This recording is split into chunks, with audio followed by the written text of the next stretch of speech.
The Zephyrian High Command had dismissed the warnings as mere propaganda from lesser species. Admiral Kextar adjusted his ceremonial crest as he reviewed the intelligence reports one final time. The small blue world in the outer rim had been flagged by 3 separate civilizations as extremely dangerous and not to be approached under any circumstances. Laughable, really. The Zephyrians had conquered 17 star systems in the past century. Their biomechanical augmentations made them superior to any organic species they had encountered. Their ships could liquefy planets, their warriors could survive in the vacuum of space, and their tactical algorithms had never failed to predict victory. What could possibly threaten the apex predators of the galaxy? Admiral, his tactical officer, Sub-Commander Vexilani, approached with visible unease. Perhaps we should reconsider. The Altarians specifically mentioned that the humans have something they call spite. They seemed afraid when they spoke of it. Kextar's mandibles clicked in amusement. The Altarians are cowards who surrendered after losing a single colony.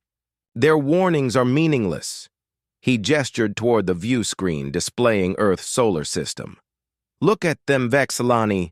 They haven't even achieved faster-than-light travel. They're contained within a single star system, fighting among themselves, with primitive chemical propulsion and nuclear weapons. They are insects, waiting to be stepped on. The Zephyrian invasion fleet consisted of 300 vessels, each capable of carrying 10,000 warriors. It was massive overkill for such a primitive species.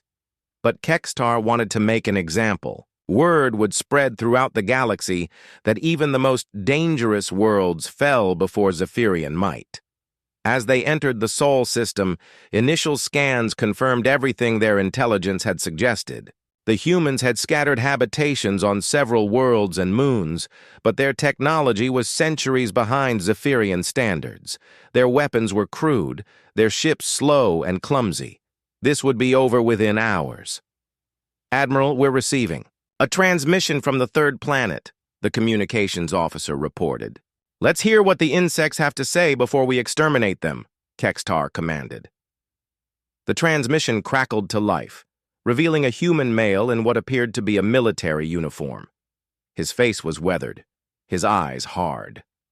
When he spoke, his voice carried no fear, only cold determination. This is Admiral Sarah Chen of the United Earth Defense Force, speaking on behalf of humanity. You have entered our system with obvious hostile intent. We know who you are, Zephyrians.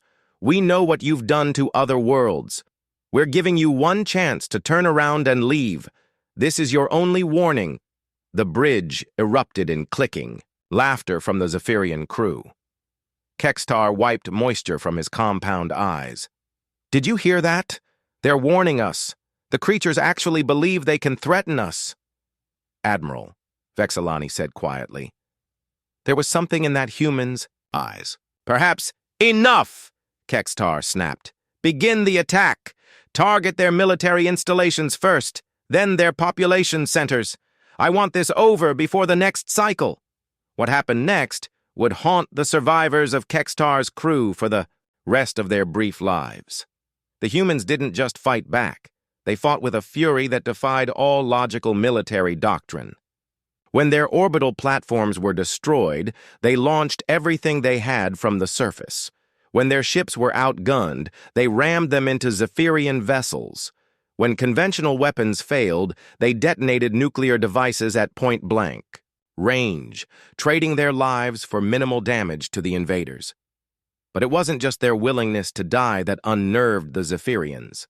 It was how they died. A human pilot, his ship's life support failing, used his last breath to transmit tactical data to his comrades. A ground commander, surrounded and bleeding out, spent his final moments coordinating artillery strikes on his own position to take out Zephyrian troops. A civilian researcher, captured and tortured for information, smiled as she activated a hidden EMP device that disabled an entire Zephyrian command ship. They're insane, Vexilani whispered as another, Human kamikaze attack destroyed a Zephyrian destroyer. No rational species fights like this. But Kextar was beginning to understand. This wasn't insanity. This was spite. Pure, undiluted, evolutionary spite. Humans didn't just want to win. They wanted their enemies to lose, even if it meant losing everything themselves. The turning point came when the humans revealed their final gambit. Hidden throughout their system were ancient nuclear weapons, thousands of them, attached to crude but effective propulsion systems, not aimed at the Zephyrian fleet, but at their own worlds. Admiral Chen's final transmission was broadcast to the entire galaxy. To any species receiving this message, the Zephyrians thought they could conquer us, enslave us, destroy us. They were wrong. Humanity chooses extinction over submission. We're taking our worlds with us, and we're taking as many of these bastards as we can. The humans detonated everything. Their colonies, their home world, their industrial stations, everything became an expanding wave of radioactive death that consumed the Zephyrian fleet. Only 17 ships escaped the Sol system, and they carried more than tactical reports. They carried terror. Within a year, every surviving Zephyrian colony had received the same message from species they had once considered inferior. Remember Earth. Remember what happens when you push too far. The Zephyrian Empire, built on fear and technological superiority, crumbled within a decade. Not because their enemies had better weapons or stronger fleets, but because they had learned something from humanity's example. Sometimes the best way to win is to ensure your enemy can't win either. The galaxy had learned to fear a new concept, human spite. And in learning that fear, they had found the key to defeating any tyrant foolish enough to believe that technological superiority was enough. The Zephyrians had been warned to stay away from Earth's region. Their arrogance had indeed led to their extinction, not by human hands, but by the hands of every species they had oppressed, every world they had conquered, every civilization that now understood that death was preferable to slavery. Humanity was gone, but their final lesson echoed across the stars. Never underestimate the power of spite.